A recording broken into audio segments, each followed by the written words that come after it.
They found Donald Trump guilty on all 34 felony counts.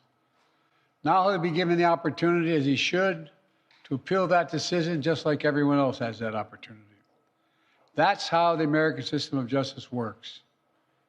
And it's reckless, it's dangerous, it's irresponsible for anyone to say this was rigged just because they don't like the verdict. President, can you tell us, sir, Donald Trump refers to himself as a political prisoner and blames you directly. What's your response to that, sir? Do you think the conviction will have an impact on the campaign? We'd love to hear your thoughts, sir. Should he be on the ballot, sir? Thank you very much, everybody. This is a case where if they can do this to me, they can do this to anyone. These are bad people. These are, in many cases, I believe, sick people. What a time to be alive. Convicted felon Donald Trump still running for president. And some people still believe or are happy that the man got convicted. Man, what a time to be alive. Welcome to Verbal on Life. My name is Noel, battling MS. And I just wanted to give my opinion and show you guys a clip of what's going on out there now that we have a convicted felon running for president. Insane. Now let's take a look at Maria Baltoromo and see what she says. All right? Verbal on life. All right, let's take a look. Former President Donald Trump reacting to the jury finding him guilty on 34 counts in his New York City trial. The Biden-Harris 2024 communications director, meanwhile, Michael Tyler, saying this: in New York, we saw that no one is above the law. There is only one way to keep Donald Trump out of the Oval Office, and that is at the ballot box. Joining me now is Harvard Law Professor Emeritus. He is author of Get Trump, The Threat to Civil Liberties, Due Process, and Our Constitutional Rule of Law. Spot on. Even before all of this happened, there's the book. Alan Dershowitz is here. Alan, thanks very much for joining me this morning. You've seen this trial unfold firsthand. You had a front row seat in that trial. Your reaction to the verdict? My big disappointment is with the jury. You know, juries are supposed to be a check and balance on the excesses of prosecutors and judges. This jury failed its role of checking and balance these excesses. Of course they did, because they were handpicked by the judge and by the prosecutor to be anti-Trump. These were Get Trump jurors. These were jurors who voted between 85 and 90% not to allow Trump to be president. And I'm surprised that the jury didn't think about their action. They're taking a former president and finding him guilty. This is going down in history. I don't know why nobody said, wait a minute, let's not do this. Now they're opening up a Pandora's box. Let's see what's going to happen next. And they will do anything to prevent him from being president. And so their vote was the second vote on November against him being president. It wasn't a vote on the facts or the law of the case. The facts of the law of the case here are an absolute joke. There isn't a serious lawyer in the country, Democrat or Republican, who will privately tell you this was a legitimate case. I'm getting calls from friends of mine who are Democrats and who are liberals, but who won't speak out, who say, of course this is outrageous. Of course this is a political trial. Of course there was no basis for conviction. You know, it's a little bit sad that there's some people still out there saying that everything that happened is legit, that this is actually good for the law, and they're glad that Trump is going down. So it's a little bit tricky. Some people still believe it. They believe the narrative that Trump should be convicted and maybe even sent to jail, which I hope he is sent to jail.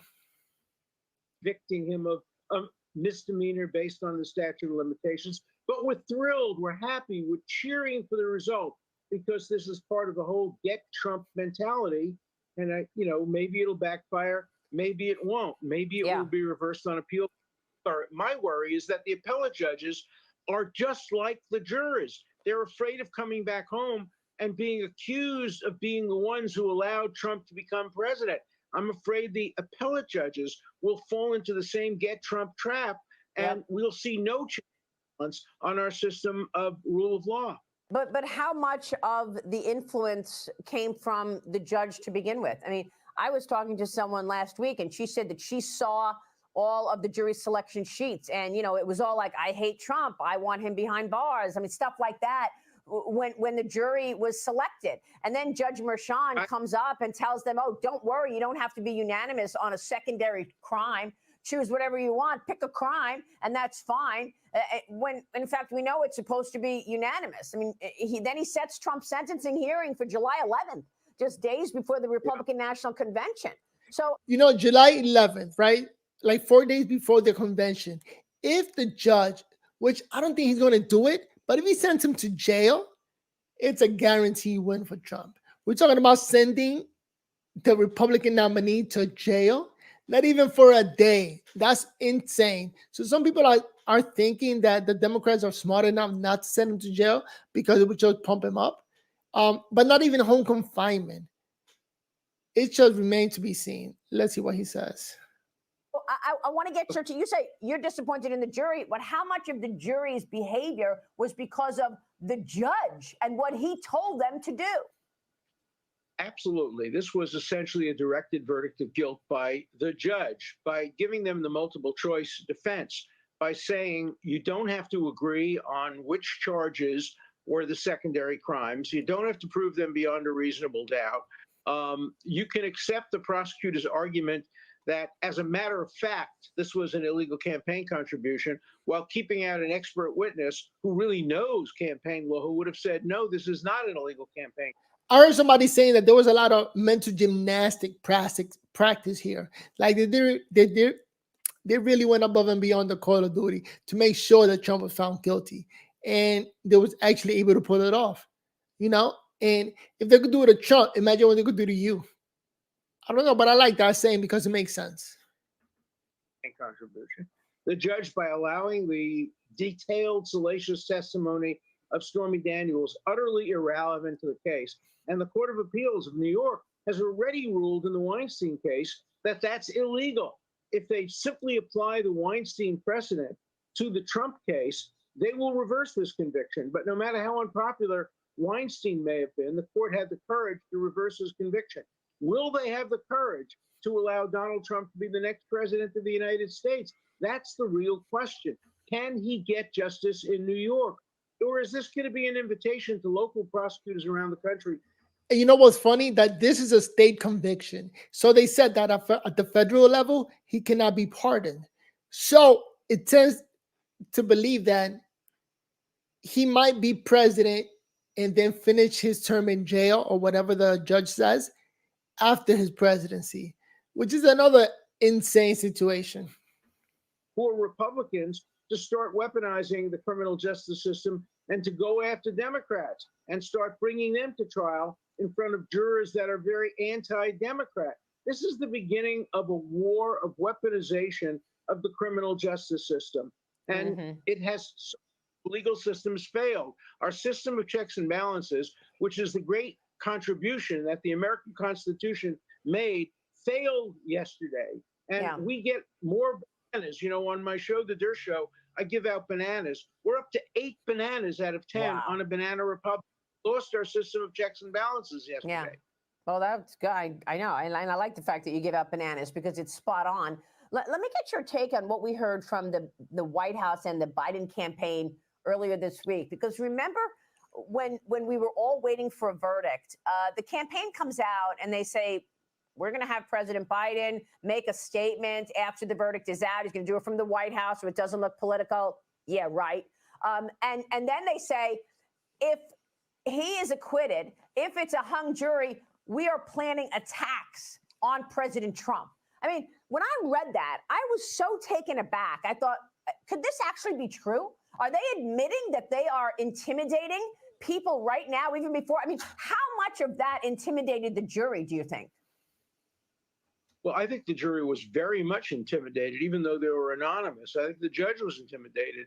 Nobody wants to be Dershowitz. You know what being Dershowitz means? It means being very popular in places like Martha's Vineyard and Harvard, then defending President Trump on constitutional grounds and being completely canceled so that no one will talk to you, to your family members, your wife.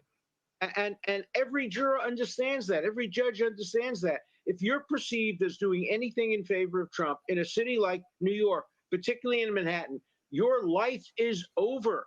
And every juror understood that. Every judge understood that. In fact, one juror got out of the case saying, I can't stand the idea that I'll be discriminated against if I vote for Trump. This case. That's what I like to call the cancel culture. If you go up against the norm or whatever narrative they're trying to push, then they might cancel you. That means you're not going to get as much money as if you go along with the narrative, because money is the driver of all of this. People are getting paid. Like those jury, they probably could write books now and become millionaire off of Donald Trump. They could be, a lot of people could make a lot of money off of this trial, off of saying that he's guilty and being part of that. So money drives all evil, in my opinion. Should never have been held in Manhattan. It should have been held in Staten Island or Rockland County. It should have been held after the election, not before the election. Everything is wrong with this case. Everything that American was violated by this process. Alan, that is so incredibly terrible what you said, and you're right. It should have been held in some place like Staten Island or somewhere where we knew that maybe we could get a shot at some fairness. Will Scharf is the Trump appellate team attorney. He joined Special Report last night. Here's what he said. Watch. This case is replete with reversible error, going back to the very first day, continuing through jury instructions. Every aspect of this case is ripe for appeal. We are going to appeal as quickly as we can. We will seek expedited review of this case, and we're going to trust that the appellate courts in New York understand the dangerous Pandora's box that this lawless judgment has opened, and that they understand the potential ramifications to our legal system. So, Alan, one question: yeah. What should the Trump team do now? They've got the 30 days to appeal, and also, what about the Supreme Court? How much is the SCOTUS focused on this as they debate and deliberate over the potential for presidential immunity on the January 6th case? Sure. Well, first of all, Will Scharf is a very good lawyer. I'm glad he's staying on the team. I was not thrilled with the chief counsel in this case, but Will Scharf is very good, and they need to bring on board some more experienced appellate lawyers who maybe can make the best of the record in this case and bring forward an appeal that has some chance of winning. It's uphill because of the judges in New York. This is uphill. Eventually, this case will get to the Supreme Court, and if they take it, it will almost certainly reverse. If they take it, because the Supreme Court has so many cases that, well, it's a small percentage, a small chance that they'll take it. The conviction, but that might be after the election. And so it will be election interference. There should be an expedited appeal. They should try to get this case up to the New York Court of Appeals as soon as possible, and then to the United States Supreme Court. But you need experienced appellate lawyers, particularly experienced in New York law. For example, the man, Arthur Aidala, who won the Weinstein case, should be brought on board immediately. He understands the law of New York, and he has a winning record in New York. And you always need new eyes after a loss like this. There are some good members of the team, the team of lawyers, but there are some who should be replaced. And I hope Trump will do that and put together a great team, because it's very, very important that this appeal be won, not only for Donald Trump, but for every citizen of the United States. And I want to say this much, that he might win the appeal, but so what? He still gets to get called convicted felon, Donald Trump. And it's so sad that it's all about the elections, right? Here they are trying to try a billionaire, trying to take down a billionaire. And some people see him as, it's okay, he's a billionaire, he's going to be all right. And all about emotions, because at the end of the day, elections is about emotions. So here you got Donald Trump trying to win people over with emotions, trying to say, like, even though I'm a billionaire, so what? The politicians are using politics to take me down, and they're using it the wrong way. Like, really, a lot of mental gymnastics just to take him down. So, yes, he might win the appeal by election interference. And tell you this much, if the Dems win this round, it's over. They're always going to win. That's it. The deep state are going to be the government for the United States. And no ifs, buts about it. Nobody can go up against a politician making millions. So at the end of the day, if we bring a Republican or somebody who wants to fix things, is the only way we could take the deep state down and maybe get politics what they're supposed to be doing. Politics, they're supposed to be working for us, the norms, right? That's the big narrative that they're going to help people. But in the end, they end up helping themselves. Sad situation. This Alan, prosecution be this prosecution, what? has to be rebuked, has to be reversed. Okay. Has to be judges to prosecutors that you can't bring these kinds of cases. Even if you win them in front of the jury, the law is against you. The facts are against you. Justice is against you. Yeah. And just because one doesn't mean this is a strong case. The worst thing about this case is that it's such a weak case and it's still won in New York. Yeah. What are the restrictions that are on President Trump right now? Is this going to affect his campaign? Can he travel? Can he leave the state? Go to the Republican National Convention? What should we understand about the restrictions that a conviction brings? Yeah. I don't think there are any restrictions at the moment. Once there's a sentence, there could be, but he'll move to stay the sentence. And if they do move the convention up to July 4th, as your previous guest said, then we'll have a sentence before the convention. So that's an idea which is a mixed blessing. He has to continue with, he no longer has a presumption of innocence, obviously, but he's innocent as a matter of law and as a matter of fact. And the fact that a jury, a completely biased jury selected by a completely biased judge, convicted, shouldn't change attitude toward him. Yeah. This case should be ignored. This conviction should be ignored by any reasonable thinking person. Yeah. And any thinking reasonable judge should reverse it on appeal. Yeah. By the way, you said, you know, he no longer has the presumption of innocence. I don't think he had the presumption of innocence going in. Okay. Even before the jurors sat down in their seats, I don't think there was any presumption of, you know, prove innocent until proven guilty. But I got to get your take on Michael Cohen. What do you think happens with Michael Cohen? Can he be charged for perjury again? He lied and lied and lied. We learned while he was on the stand that he actually stole money from Trump, right? $60,000, $30,000. It was $30,000 when you gross it up with taxes. $60,000 he stole from Trump, and he admitted it on the stand. He's a hero. He's a hero in New York now. He will be praised. He'll probably get his television show. And he lied. He looked at the public and said, "I have no financial." The fixer, the man is going to be super rich now. Interest in the outcome of this case. He was dancing yesterday, jumping up and down with joy. He has tremendous financial interest in this case. Can he be charged with perjury again? And he could be charged with perjury, but he won't be, because this is Get Trump. This is not Get Cohen.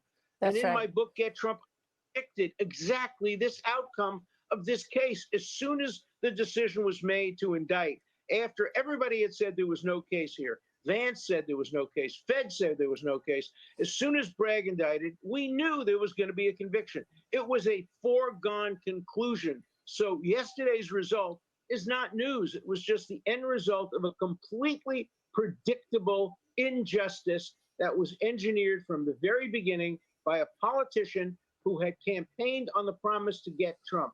That's why this is so dangerous to all Americans. Today, it's Get Trump. Tomorrow, it's Get you. Tomorrow, it's Get me. Tomorrow, it's Get your loved one. The American system has been weaponized against political enemies, and that is a great loss for all Americans. And it's the beginning of losing the country. I mean, what can you say? It's discouraging. We fight back, and we never give up, and we demand that the Constitution be adhered to. And we legally, and others will fight back politically, but we can't give up. I'm talking as a liberal Democrat now, who is not concerned impact on elections. I'm concerned about the impact on the rule of law. That's what I care about deeply. Well, yeah, I know you do, and you've been tough. You've had to be tough because you've also efforts to cancel you have been underway as well. Alan, it's great to see you. Great conversation, and we appreciate your time. Thank you, sir. Thank you very much. Now, convicted felon Donald Trump running for president. So we have a lot of crazy days coming up, right? So we have the debate coming up where I'm assuming Biden's going to call him convicted felon Donald Trump. How you doing? And then we have the July 11th where they're going to tell him how much time he got to serve, whether he's going to go to prison or house arrest or just a fine and a gag order where he cannot talk. Because all of this, it feels like it's just to not get him to win the presidency and to send a message to us that, yo, you cannot come into politics. If you're thinking about politics, go somewhere else. Because in this country, we have the deep state running things. So that's a scary message that's being sent out. But you know what? At the end of the day, we all got to be verbal on life. All right? My name is Noel, better than MS. Being verbal on this situation. First time ever American president. So it's going to go in the history books. First time ever president or former president getting convicted. Comment down below because we got to put our thoughts out there. And that's the only way and the best way to win. To convince these people that they are using the law against us. And we got to stand up. Because if you don't stand up for this, wow, we are heading into some hard times. You know? And I hate to say it, but I hope civil war doesn't break out.